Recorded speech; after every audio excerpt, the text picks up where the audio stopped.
Ja, som Michael lige sagde, så vil jeg nu fortælle en... Altså, det skulle have været en kort historie.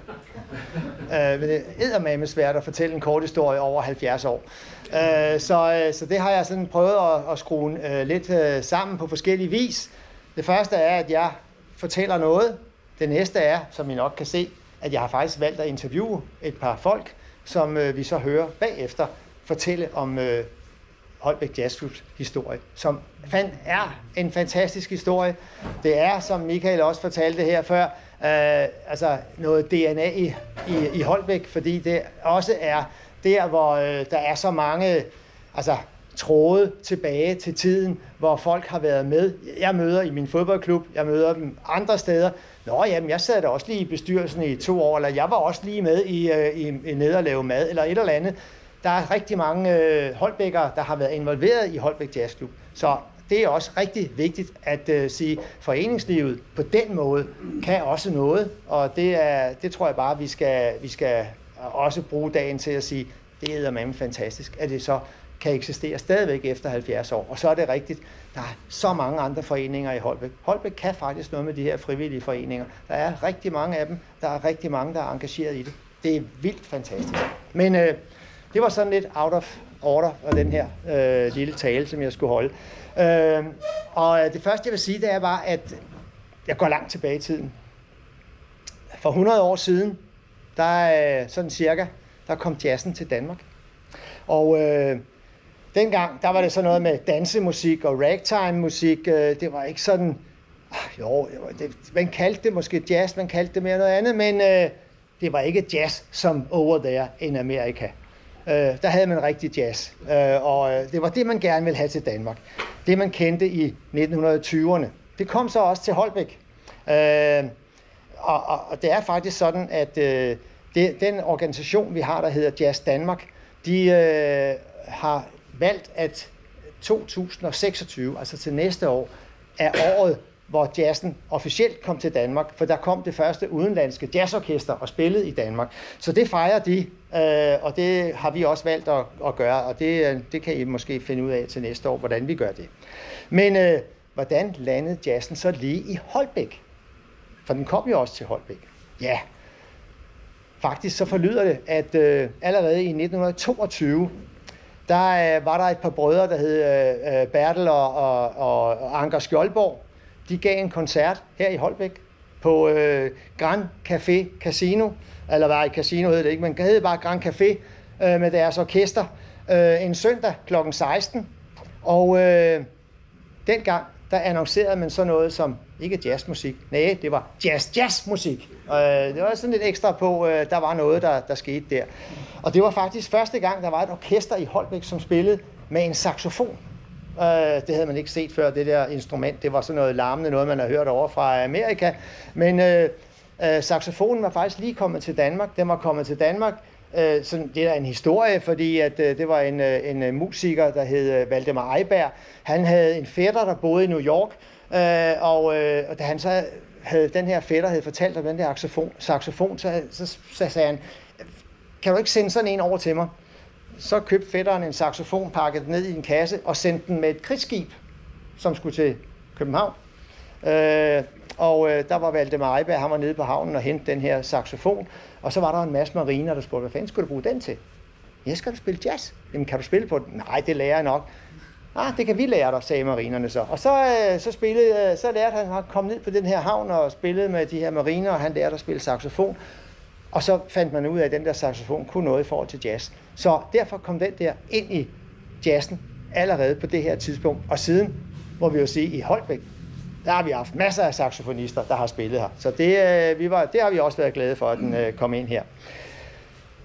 De mange følgende år efter 20'erne her, så var der flere steder rundt omkring i byen, hvor man spillede jazz. Byens hoteller og restauranter blev brugt til det, og Svend Asmussen har spillet her med sit orkester.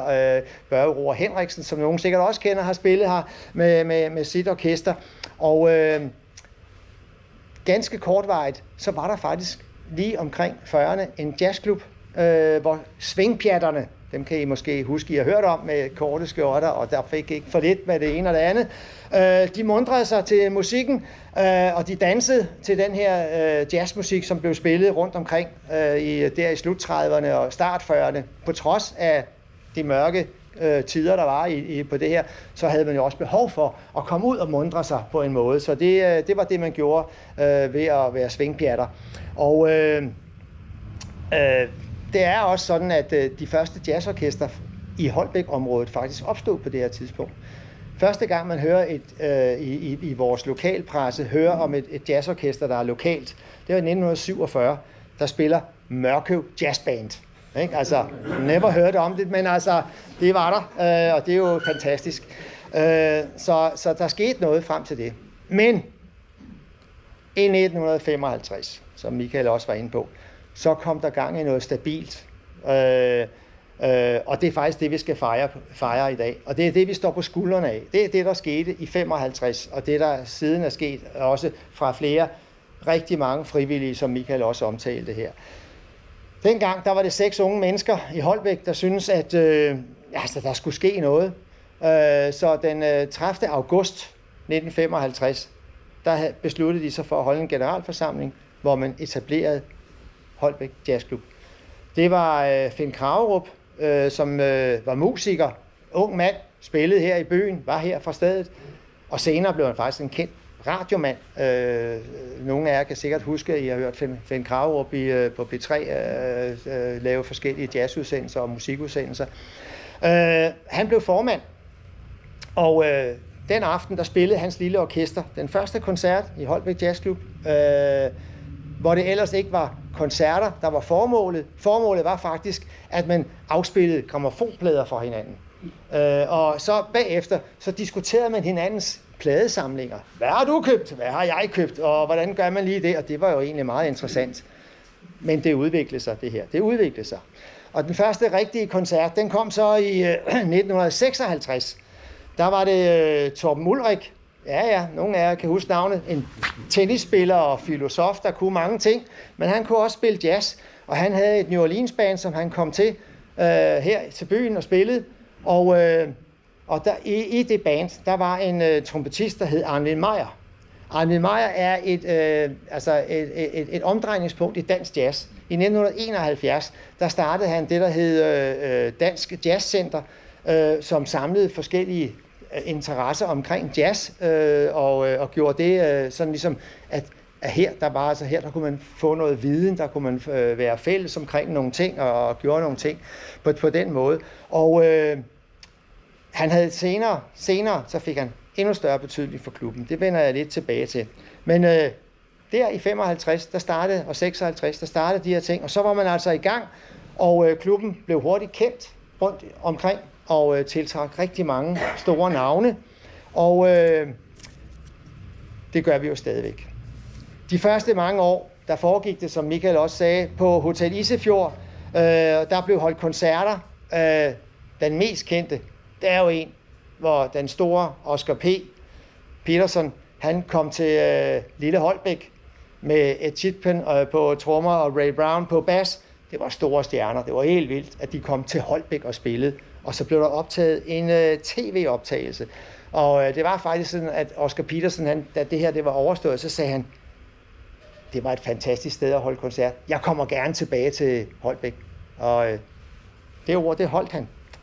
Han kaldte Holbæk en rigtig god jazzby.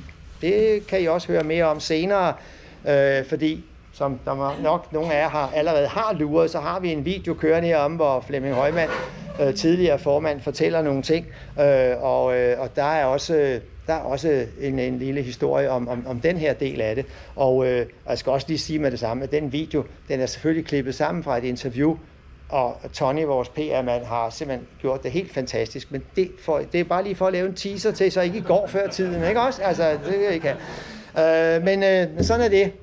Men det var ikke kun på Isefjord, det var også på Slotsmarkskolen, at man faktisk holdt koncerter. Altså tænker jeg, Slotsmarkskolen kan man holde koncerter der? Jamen, de havde en lidt stor sal, hvor der så var en scene, hvor man kunne lave nogle ting. Og der var en kendt New Orleans klarinettist, der hed George Lewis. Nogle kender måske. Han spillede med Papa Boos orkester i 1959. Og selvom det var sådan en kendt mand, så da han skulle lige sådan varme op, så måtte han sidde på sådan en trappeafsats op til en af afdelingerne i skolen for at øve sig på sin klarinet og være klar. Men sådan var betingelserne på det tidspunkt. Der var det lidt anderledes end måske mange steder nu i hvert fald. Men så i 50'erne og 60'erne, der flød det bare over med amerikanske gode jazzfolk, der kom og spillede. Ofte så blev de og boede her i Danmark i længere perioder, og de spillede selvfølgelig også i Holbæk. Når nu de var her alligevel, så kom de til Holbæk Jazzklub.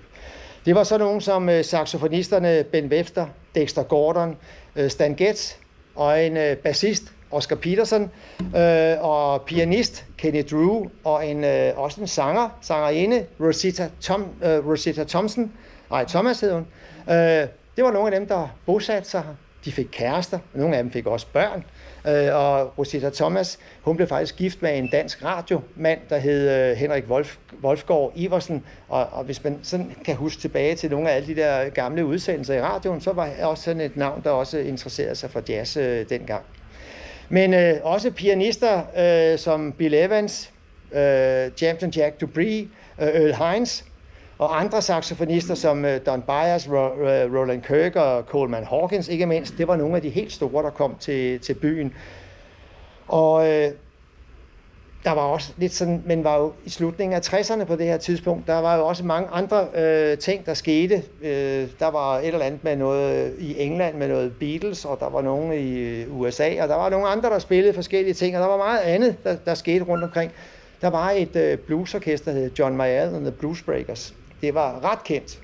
Og de kom faktisk også og spillede i 68 og gav en kæmpe koncert nede på Isefjord, hvor der var, altså, og det er nok det største antal tilhørere, vi nogensinde har haft. 1000 tilhørere. Hvordan pokker de har været der. Men de har stået godt klemt sammen. Men det har klubben altså også været med til at arrangere. Og selvfølgelig, så var der en hel masse danske musikere. Det var Niels Henning Ørsted Petersen, det var Palle Mikkelborg, Alex Riel, Ole Koch Hansen, Jesper Thilo og Birke Løstager, og jeg kunne blive ved. Og de kom flere gange.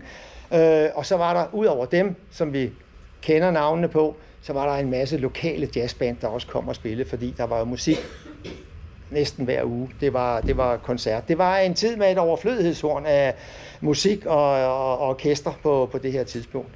Men i 1971, så nedlagde man Hotel Isefjord. Det blev lagt ned. Det var gammelt. Det har været helt tilbage fra starten af århundredet. Så det trængte til en renovering, og der skete nogle forskellige ting. Men alligevel, så klubben blev jo ikke nedlagt. Holbæk Jazzklub fortsat. Og den gav koncerter i det, der hed på koncertstedet, der hed Smøgen, et sted, der hed Hotel Industrien. Og blandt andet så var der en stor koncert med et fantastisk orkester, der hed Nordisk All Stars Septet. Altså 7 mand samlet fra Norden, hvor Jan Gabarek som en norsk saxofonist og Palle Mikkelborg og Niels Henning Ørsted Petersen var med. Altså der var virkelig store kunstnere, der var med her stadigvæk, selvom klubben måtte leve rundt omkring. Men så i 72, der er der en flok frivillige fra bestyrelsen og medlemmer af klubben, der går i gang med en ombygning af en rigtig gammel værkstedsbygning, som lå på Østerhavnevej. Det blev til det nye tilholdssted, værkstedet, altså meget typisk. Det var en gammel fagforening, fagforeningssted, der var blevet til overs værksteder, der lå, som man kunne bygge videre med. Og der svingede jazzen rigtig, rigtig godt fra 73 til 1981. Det var et imponerende arbejde, der blev lavet. Et kæmpe fælles projekt, som blev utrolig vellykket. Jazzklubben tiltrak stadigvæk internationale og danske navne, rigtig store navne. Og igen, så var det jo de internationale navne, der kom her, takket være Arnvid Meyer, som jeg har nævnt tidligere. Han havde alle de her kontakter via sit virke i Jazz Danmark. Så når de kom hertil, og han selv kunne spille med, han var jo trompetist, han ville gerne være med selv, så kunne han også trække de her internationale navne med. Og de kom også til Danmark, og han hjalp også i Holbæk med at få kontakterne og kontrakterne med de her folk. Ja, det var altså gigantstjerner. Det var igen Ben Webster, Benny Carter, Harry Edison, trompetister som Roy Eldridge, Wild Bill Davison, Dizzy Gillespie, guitarister som Stu Swallow og Jukka Tolvanen, og ikke mindst nogen, der hed Thad Jones, som senere blev dirigent også i Danmarks Radios Big Band, og Richard Boone, der også spillede der. Og Richard Boone, han havde også det, han kunne synge, og der er en rigtig god historie om hans sang, men den får I først senere, når I får lov at se den video her, hvor Flemming lige vil fortælle lidt om det. Og så var der selvfølgelig igen masser af danske navne. Altså det var Theis Nygaard, Bjarne Lille og Birgit Bryl, Niels Jørgen Sten, Berlin Red Ivanhoe, Sanne Salomonsen, Savage Rhodes med Anisette.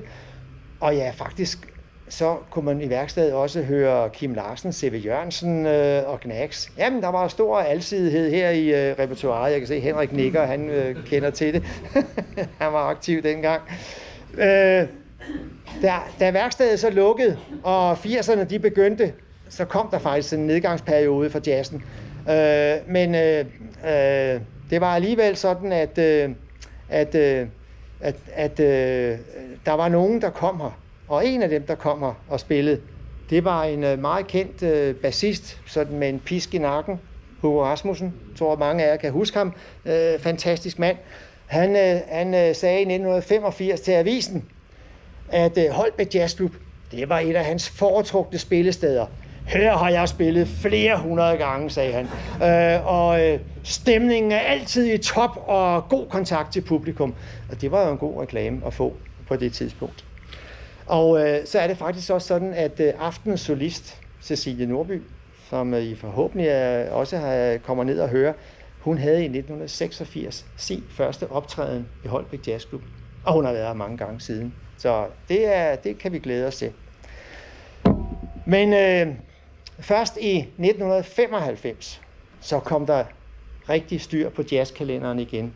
Og det var da Flemming Højmand, altså vi har ham siden lige herovre, og ser ham heroppe om lidt, for anden gang overtog formandsposten. Og det var blandt andet medvirkende sammen med flere andre, Henrik og også over et eller andet sted, så sidder her også, som har været med til også at sige, jamen vi skulle etablere et intim jazzsted scene. Og det er det her rum, vi sidder i nu. Og det var altså her, der ligesom blev grundlagt det, vi kender i dag som Holbæk Jazzklub, og hvor musikerne stadigvæk siger, det er altså fedt at komme her og spille et sted, hvor det ligner en jazzklub. Der er jazzfolk på væggene, det er altså hyggelig stemning og så videre. Så det har vi været rigtig stor glæde af, og som Flemming sagde dengang, så var det jo altså en genfødsel af jazzklubben, for der havde været en periode, hvor der ikke var så meget. Og op igennem det her årtusind, og nu går vi det meget hurtigt igennem, der har været rigtig mange kunstnere. Det var Mezzo Forte, Mike Stern, Yellow Jackets, Scott Hamilton, Lisa Nielsen, Caroline Henderson, DR Big Band, Signe E., Nulle, Jakob Fischer og Jan Harbeck og mange andre. De har simpelthen givet publikum nogle fantastiske oplevelser her, eller måske nogle gange, når det var de helt store navne, nede under her, og vi har været nødt til at trække derned. Vi kunne ikke lige sidde 250 mennesker herinde. Det var lidt trangt. Og så selvfølgelig, og ikke mindst, Niels Landaugi. Altså, han spillede her første gang i 1996 sammen med sin bror Chris, og de gav en koncert, som var fantastisk, og de har været her flere gange, eller rettere sagt, Niels har været her flere gange med sine supergrupper fra USA, hvor alle hans amerikanske stjernevenner har været med, og dem vil han rigtig gerne stadigvæk vise os, og det kommer han jo også og viser os til vores festival i august. Og en af årsagerne til, at han har en forkærlighed for Holbæk Jazzklub, det skal vi nok finde i den catering, som Michael også lige omtalte før. Han kan stadigvæk huske den fantastiske mad, han fik, da Michael på det her tidspunkt var blevet madsvinger nede i køkkenet. Og det nyder vi jo godt af. Og jeg vil også sige, at det er ikke bare ham, der husker det, men det er stort set alle musikere, vi snakker med, når vi tager rundt, så husker de, at jamen, det er der, vi får noget rigtig god mad. Og i øvrigt er det en hyggelig klub, hvor vi spiller. Ja, men det er fint. Ja, nu har jeg nævnt en masse navne, og jeg kunne nævne rigtig mange flere, men som I kan se på nogle af de plakater, der herude bagved rundt omkring, så har vi prøvet at liste op, hvad de her forskellige årtier har bragt af navne, og der er bare vildt mange internationale navne, og også danske, som I sikkert vil genkende de fleste af, som Flemming Højmann også har sagt på et tidspunkt, Holbæk Jazzklub har haft cremen af jazzen, og sådan er det bare. Så tak for jeres tålmodighed med at høre på det her, og forvent rigtig meget mere god jazz, kvalitet jazz for Holbæk Jazzklub. Tak.